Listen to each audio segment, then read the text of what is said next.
बिस्मिल्लाहिर्रहमानिर्रहीम नहमदुहु व नुसल्ली अला मुहम्मद रसूलुल्लाहि करीम।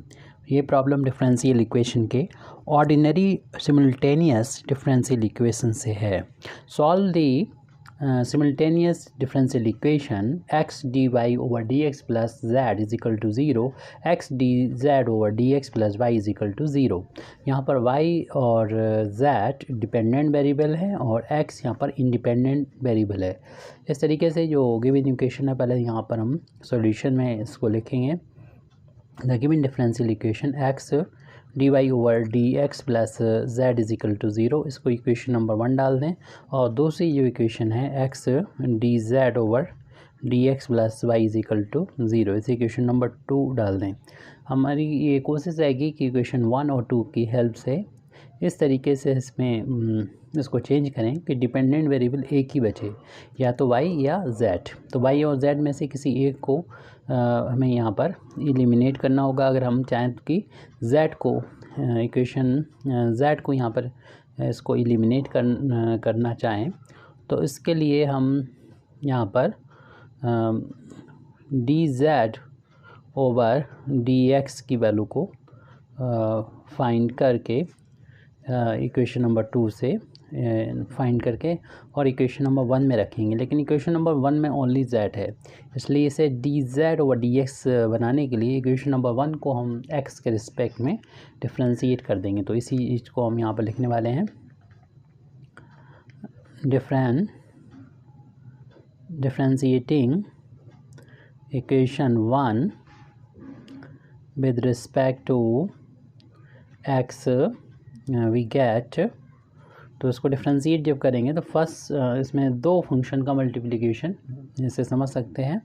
तो फर्स्ट फंक्शन यानी x वैसा ही, और सेकंड फंक्शन का डिफ्रेंशिएशन x के रिस्पेक्ट में d two y over d x square हो जाएगा, प्लस सेकंड फंक्शन यानी d y over d x as it लिख दें, और फर्स्ट फंक्शन यानी x का x के रिस्पेक्ट में डिफ्रेंशिएशन 1 हो गया। अब इसका डिफ्रेंशिएशन करेंगे z का विद रिस्पेक्ट टू x, तो d z over d x right hand side में ये 0 आ गया। जैसा कि इक्वेशन नंबर 2 में ये टोटल वैल्यू जो है x d z over d x है, d z over d x है, तो इतना भी हमें मिल जाएगा। तो इस इक्वेशन नंबर में जो हमें लास्ट में मिली इक्वेशन उसको x से मल्टीप्लाई कर दें और डायरेक्ट फिर इस वैल्यू को हम यहाँ पर इक्वेशन नंबर 2 से पुट कर सकते हैं, ऐसे भी रख सकते हैं। तो सबसे पहले तो हम यहाँ पर पूरी इक्वेशन को x से मल्टीप्लाई कर देंगे। तो होल इक्वेशन को जो लास्ट में हमको मिली है उसको x से मल्टीप्लाई करने पर हमको मिल जाएगा x square d two y over d x square और plus x d y over d x और plus x d z over d x is equal to zero, इतना आ गया। तो ये वैल्यू जब हमें मिल गई है तो हम देख रहे हैं कि इक्वेशन नंबर 2 से अगर ये वैल्यू निकालेंगे तो y को राइट हैंड साइड में ले जाना होगा, क्योंकि माइनस का y हो जाएगा। तो हम इक्वेशन नंबर 2 से ये वैल्यू माइनस का y ये वैल्यू इसकी जगह पर लिख सकते हैं। तो अगला इक्वेशन अगले स्टेप में हमें मिलेगा x square d two y over d x square plus x d y over d x, और ये वैल्यू है माइनस के y इक्वल टू 0। हमने यहाँ पर इक्वेशन नंबर 2 का यूज़ किया है, यूजिंग इक्वेशन नंबर 2 वहाँ से वैल्यू फाइंड की है x d z over d x की माइनस वाई, ये वैल्यू यहाँ पर हमने पुट भी कर दी है। इससे हम देख रहे हैं ये हमारा जो इक्वेशन है होमोजीनियस इक्वेशन यानी लीनियर होमोजीनियस इक्वेशन बन चुका है।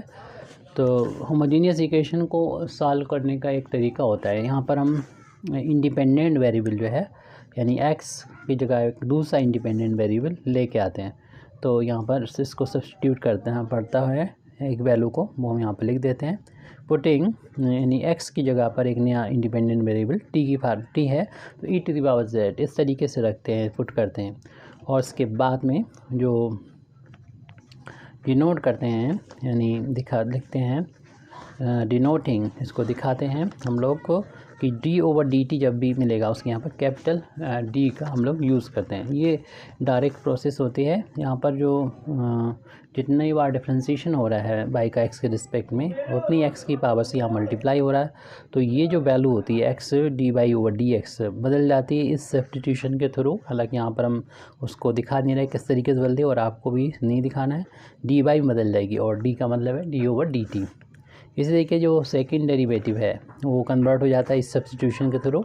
x² d/y/dx², जैसे लिख सकते हैं हम लोग d-1 × y। ये हम लोग डायरेक्ट वैल्यू यहाँ पर पुट करेंगे। ये वैल्यू पुट करते ही इसमें बदल जाता है, ये वैल्यू में इस वैल्यू में बदल जाता है। लिख सकते हैं यहाँ पर सो दैट अगर x की वैल्यू में ये पुट करते हैं। और ये लास्ट इक्वेशन है। इक्वेशन हमने 2 तक डाली है, इस इक्वेशन नंबर लास्ट इक्वेशन को 3 डाल देते हैं।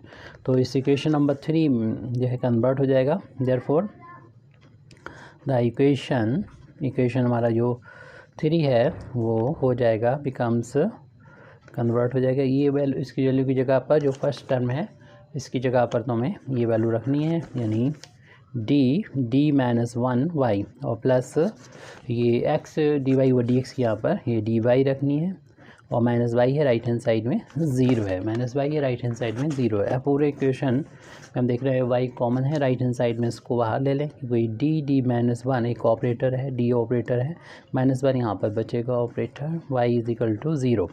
अब इसको थोड़ा सा सॉल्व करें, d² हो जाएगा माइनस का d और प्लस का d है -1, y = 0। d plus minus cancel, d² -1 y = 0 आ गया। तो अब ये यहाँ पर इक्वेशन जो मिल चुकी है linear differential equation in y dependent variable, यहाँ पर t इंडिपेंडेंट वेरिएबल है। जिसको सॉल्व करने का ये तरीका होता है कि कम्प्लीमेंट्री फंक्शन निकालते हैं, पर्टिकुलर इंटीग्रल निकालते हैं और दोनों को ऐड कर देते हैं। यहाँ पर जो कि राइट हैंड साइड में 0 है तो पर्टिकुलर इंटीग्रल 0 होगा, सिर्फ कम्प्लीमेंट्री फंक्शन ही इसका इस डिफरेंशियल इक्वेशन का कंप्लीट सोल्यूशन होगा। लेकिन कम्प्लीमेंट्री सोल्यूशन हम लोग निकालते हैं, फाइंड करते हैं इसका एक्सिलरी इक्वेशन। तो लिख देंगे इट्स एक्सिलरी इक्वेशन। तो इसका जब एक्सिलरी इक्वेशन लिखेंगे तो यहाँ पर भी y का कोफिशिएंट जो d का फंक्शन होता है वहाँ पर m रख देते हैं, m² - 1 = 0 और m की यहाँ पर वैल्यू आसानी से निकल आएगी। 1 को ट्रांसपोज करेंगे तो m = स्क्वायर हटाएंगे, स्क्वायर रूट लगेगा, इसकी 2 वैल्यू होती है +-1 प्लस माइनस होती है, √1 पर लग गया और 1 का स्क्वायर रूट 1 ही होता है। इस तरीके से m की 2 वैल्यू मिली हैं, एक +1 और दूसरी -1। m की इस वैल्यू के करस्पॉन्डिंग कॉम्प्लीमेंट्री फंक्शन जब हम फाइंड करेंगे तो ध्यान रहे कि इंडिपेंडेंट वेरिएबल हमारा t था। तो इस पहली वाली वैल्यू 1 के लिए c1 आर्बिट्रेरी कांस्टेंट आएगा और e की पावर में ये 1 लिखा जाएगा और इंडिपेंडेंट वेरिएबल t से मल्टीप्लाई कर देंगे। फिर प्लस का साइन इसके लिए लिखेंगे c2 e⁻, ये वैल्यू m की, और उसमें इंडिपेंडेंट वेरिएबल t से मल्टीप्लाई कर दिया जाएगा।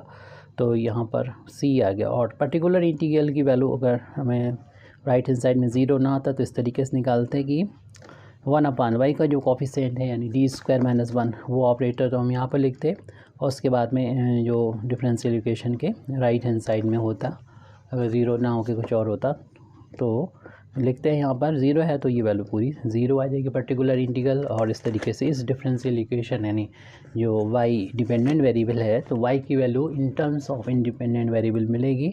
इस फार्मूले से कम्प्लीमेंट्री फंक्शन में पर्टिकुलर इंटीग्रल को ऐड कर दिया जाएगा। कम्प्लीमेंट्री फंक्शन आया था c1 e⁻t और c2 e⁻t और ये तो 0 था पर्टिकुलर इंटीग्रल, तो यही इसका सोल्यूशन हो गया। तो यानी हम कह सकते हैं y की वैल्यू मिल चुकी है c1 e⁻t प्लस का c2 e⁻t और इसको हम यहाँ पर अभी इसे कन्वर्ट भी करना होगा क्योंकि ये जो इक्वेशन y की जो वैल्यू लिखी है वो हमारी तरफ से t इंडिपेंडेंट वेरिएबल माना हुआ है, ऐसे बाद में कन्वर्ट कर देंगे। फ़िलहाल अभी हमें इसको या फिर इसे कन्वर्ट भी कर लेना चाहिए। y = c1 और ई की पावर टी को तो हमने एक्स माना है तो ठीक है हम लिख देंगे, लेकिन यहाँ पर माइनस है तो इसको प्लस करने के लिए 1 अपान में कर लें, ई की पावर टी प्लस में हो जाएगा। अब हम मान चुके हैं ये एक्स ई की पावर टी जो है था वो एक्स था, तो वापस इसकी वैल्यू पुट कर देते हैं। तो y इजिकल टू हो जाएगा c1x प्लस का c2 इंटू 1/x। तो इसे हम इक्वेशन नंबर 4 डाल देते हैं। ये हमारा सोल्यूशन जो हमसे पूछा गया था y की वैल्यू वो आ चुकी है। और लेकिन साथ में independent variable z dependent variable z की वैल्यू भी इन टर्म्स ऑफ x यानी इंडिपेंडेंट वेरिएबल x की फॉर्म में आना चाहिए। y की वैल्यू तो आ गई x की टर्म में यानी इंडिपेंडेंट वेरिएबल x की टर्म में। अब डिपेंडेंट वेरिएबल दूसरा बचा हुआ है y के अलावा, वो है z, उसकी वैल्यू भी x की टर्म में यानी इंडिपेंडेंट वेरिएबल की टर्म में हमें मिलना चाहिए। तो उसके लिए हम इसी वैल्यू का यूज़ अगर हम इक्वेशन नंबर 1 में कर लेते हैं, यानी dy और dx की वैल्यू रख देते हैं, तो z की वैल्यू में आसानी से इस इक्वेशन 1 से मिलती हुई नज़र आ रही है। लेकिन उसके लिए हमें फाइंड करना होगा dy और dx। तो इस इक्वेशन जो कि हमारा इक्वेशन ये x में ही है, तो इसको x के रिस्पेक्ट में डिफ्रेंशिएट करने, तो dy और dx is equal to c1 constant बाहर ले लेंगे और x का डिफरेंस x के रिस्पेक्ट में 1 हो जाएगा, c2 बाहर ले लेंगे और 1/x का डिफ्रेंशिएशन करने के लिए इस x को जब ऊपर ले जाएंगे तो अभी पावर प्लस बने ऊपर जाएंगे तो -1 हो जाएगा, c1 इंटू 1 c1 हो जाएगा, c2 ये डिफ्रेंशिएशन करते हैं पावर आगे जाती है और जितनी पावर होती है उसमें से एक माइनस हो जाता है तो माइनस का 2 हो जाएगा, c1 ये प्लस माइनस इंटू माइनस हो जाएगा, c2 और ये पावर -2 हो गई, इसे प्लस करने के लिए अपान में x² लिख देंगे। ये dy ओवर dx की वैल्यू है। अब हम इक्वेशन नंबर 1 में ये वैल्यू पुट करेंगे ताकि हम z की वैल्यू को फाइंड कर सकें। Putting this value in equation number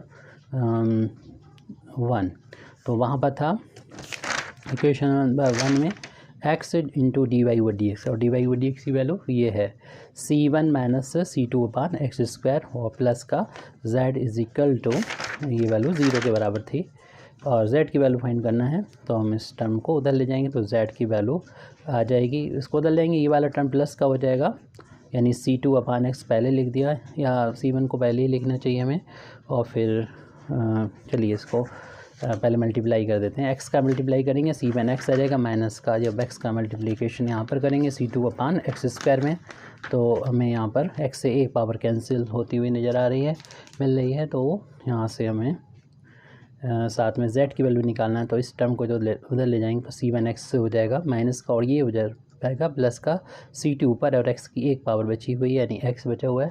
इस तरीके से इसको इक्वेशन नंबर हम 5 डाल दें तो पूरे हम जो रिक्वायर्ड सॉल्यूशन है वो हम लिख सकते हैं। द रिक्वायर्ड सॉल्यूशन तब मिलेगा जब हम इक्वेशन नंबर 1 और 4 एंड 5 दोनों का यूज़ करेंगे एक साथ। द रिक्वायर्ड सॉल्यूशन कंसिस्ट यानी बना हुआ है किस चीज़ से, कंसिस्ट ऑफ इक्वेशंस